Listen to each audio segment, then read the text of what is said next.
ابني انت بتبص على ايه؟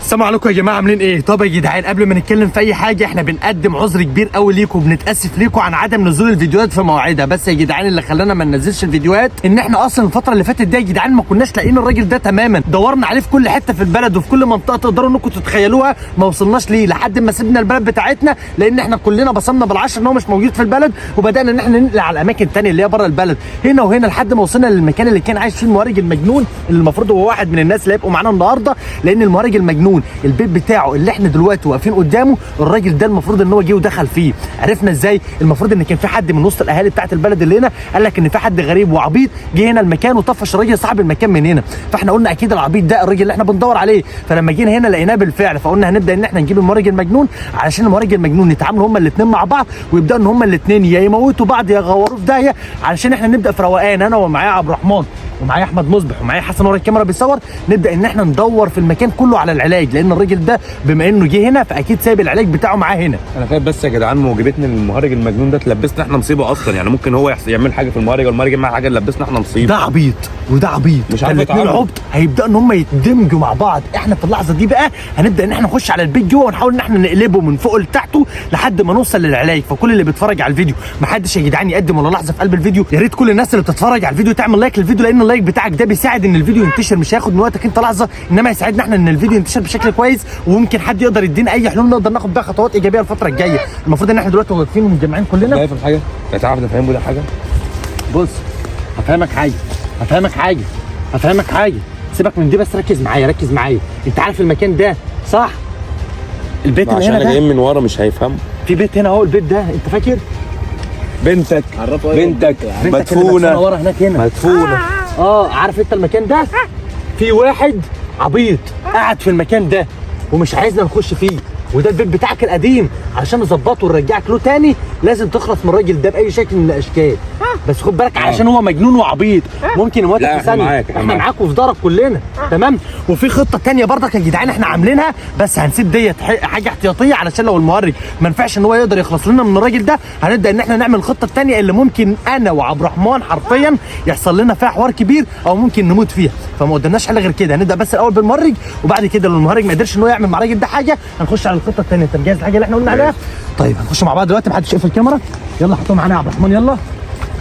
احنا يا جدعان حرفيا بقالنا ازيد من 48 ساعه قلبين الدنيا عليها وطيها بحيث ان احنا نقدر نوصل له، وبالفعل ما قدرناش ان احنا نوصل له غير لسه النهارده الساعه 4 الفجر. عرفنا ان هو موجود في المكان ده الساعه 4 الفجر.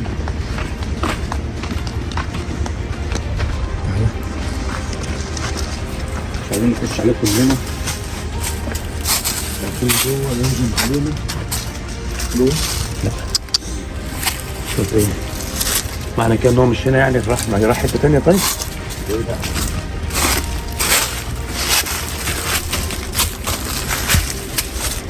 ده هيكل حب بني ادم، ده حوض الحب بتاع البني ادم، ورجليه بتفتح من هنا، رجله باين. الله اعلم برضه هو بياكل بني ادمين. في بني ادمين ماتت هنا؟ فعلا ممكن يكون بياكل بني ادمين ده يعني، ولا ايه؟ هو لسه جاي هنا يعتبر، ما اعرفش يا جدعان، هو ممكن يكون جاي هنا بقاله يومين بس او اقل. ممكن يكون جاي هنا اصلا من فتره وبيتردد على المكان واحنا بنزور. يا احمد يا مصر تعالى اطلع يا احمد بسرعه. اطلع خد يا ابن العبيطه. تعال مش انت، تعال خد الفرن. انت يا عم انت غرق العلاج فين يا عم؟ خلينا نمشي، هات العلاج عشان نمشي. انا عايزك تموته. خد بيتك ومش عارفين نخش البيت بتاعك تاني. يا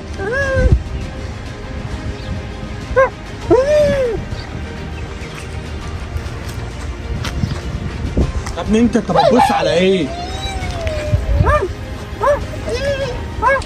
يا مهرج العلاج عايزين علاج. نمشي. هو الهبل ده ماشي معاه ولا ايه؟ خلي بالك يا مهرج.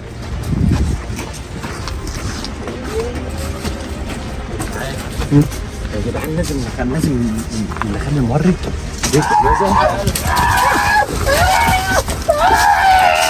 جايبين ام المهرج من ايه؟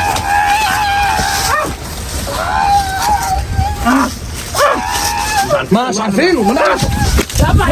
احنا ما نعرفوش.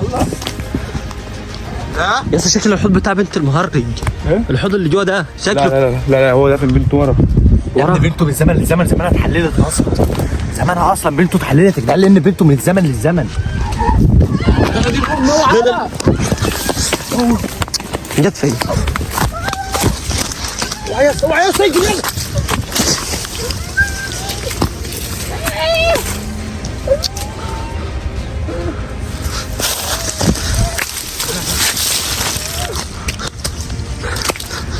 يا جدعان قاعد عندي. خلي بالك. انا اهو.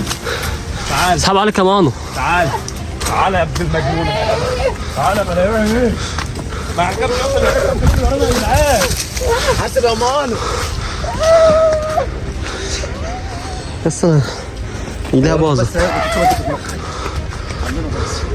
هو المهرج الناس طبيعي يا عم، حد يخش المهرج يا عم وطلعه يا ابني جوه وانا لو قلت لك دي مصيبه ثانيه احنا جبناها. المهرج ضربه.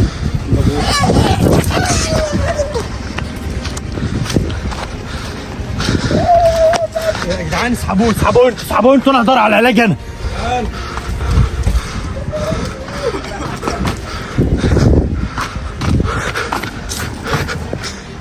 بتعيط ليه؟ بتعمل ايه؟ بتعيط ليه الوقت؟ بتعيط ليه؟ جايين حاجه في جيبه. هتلاقي شخيته. انت زعلان ليه الوقت؟ بص هفهمك بس. خلي بالك بص انا اهو تعال اطلع بره. بدر ما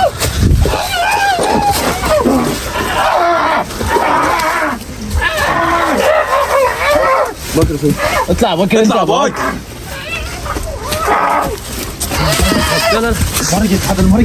المهرج يتهبل والجن.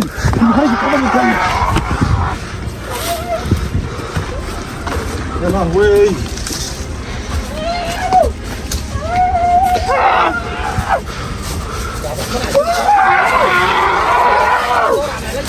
يا ابني ما تشيل المهرج. جاي.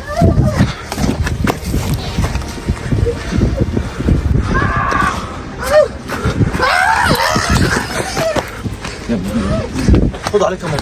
لا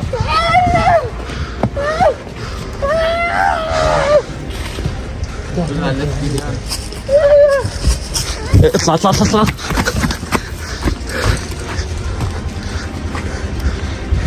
في يا اسطى اشترى في وحكم ايه؟ بضربنا بالنار. مش تقلت ايه؟ بدأ ماسك العظمه.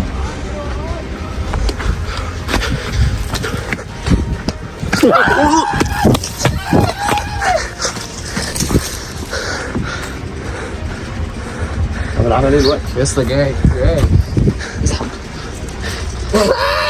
تعال يا ابني.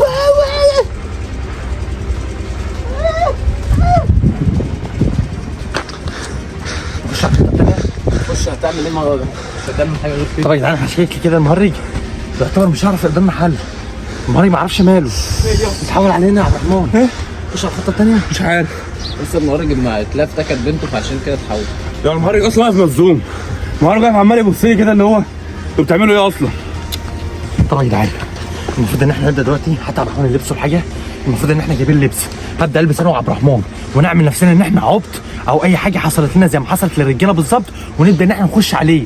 يا الراجل ده يقفش ان احنا بنمثل عليه ويموتنا كلنا، يا اما الراجل ده يخش عليه الفكره ونبدا من خلال الموضوع ده نعرف العلاج فين علشان نقدر نجيبه منه بكل سهوله. احمد مصبح كل وظيفتك ان انت تحاول تبعد المهرج المجنون عننا باي شكل من الاشكال، علشان المهرج لو قفشنا مع الراجل ده والراجل ده خد علينا والدنيا بقت تمام، المهرج هيفتكر ان احنا بنخونه، ولو افتكر ان احنا بنخونه الخطه اللي احنا عاملينها الثانيه ديت هتقوم بايظه. فهنبدا دلوقتي ان احنا نجهز اللبس. البس يلا بسرعه. خش بص هات انا على المهرج. المعرض. هات المهرج طلع. عبد الرحمن احنا عايزين نعمل نفسنا حط باي شكل من الاشكال بكل الطرق. انا جايب جلاليب ونحاول ان زي احنا ما هو كنا يا لابسين. جدعان دلوقتي، لان احنا مفيش قدامنا حل غير كده، ان احنا نتنكر في نفس اللبس ونفس الحاجه بتاعته. احنا يا مصباح حلو كده. شيل يا عبد الرحمن، شيل دي يا عبد الرحمن، ما تبانش ان انت عبد الرحمن، ما تبانش ان انت. هات لنا دي، هات لنا دي، احطها على دماغي عشان ما يعرفنيش من شعري، وابدا ان انا ايه. المهرج هيشوفكوا كده. ابعدوا بس عننا يا احمد، خدوا وانزل بالارض وقولوا تعالى نروح نطمن على جثه بنتك. هو فين عبد الرحمن؟ جوه. جوه فين؟ جوه فين؟ احنا هنقف له هنا. حسن ارجع ورا بالكاميرا. ماما نفسك ممكن ما خايف، ما انا ممكن ما تنفعش لو ما نفعتش. هطلع في الشباك اللي ورا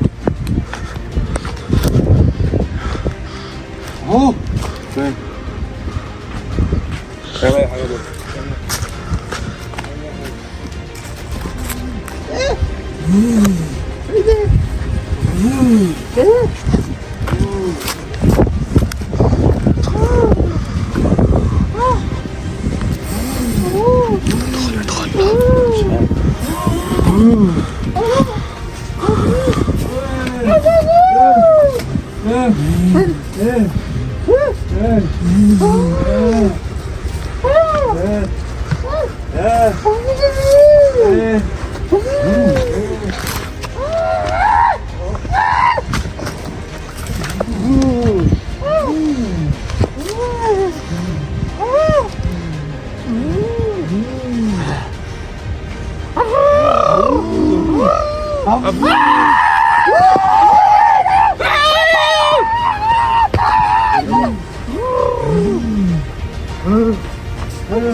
ماشي.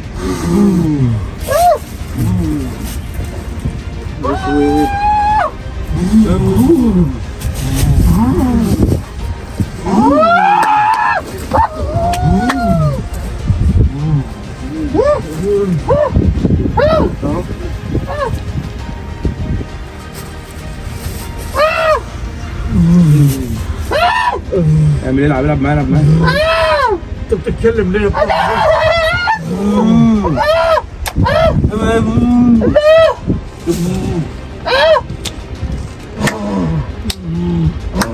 عبد الرحمن انت حطيت حاجه في جيبه؟ لا. شفت حاجه في جيبه؟ دخل مع عبد الرحمن اشوف اللي في جيبه.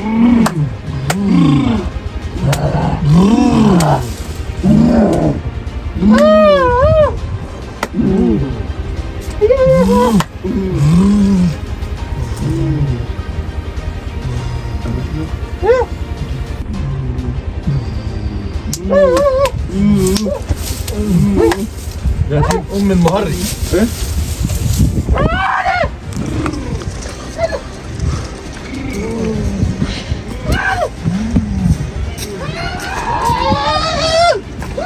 اجري يا بطل.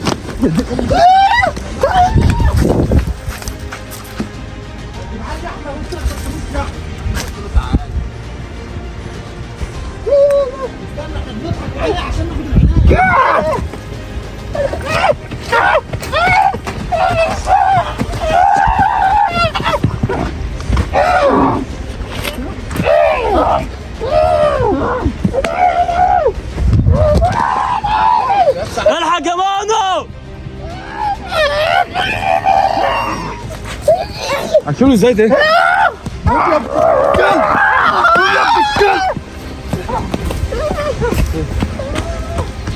حاول المهرج وحاول تبعدوا عنه. حاول المهرج وحاول تبعدوا عنه. عبد الرحمن انا حطيت ايدي في جيبي اصلا مش شفتش حاجه، انا شفت ليله. عارف اضرب.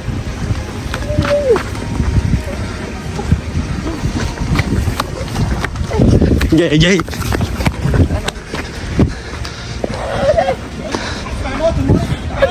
تعالى.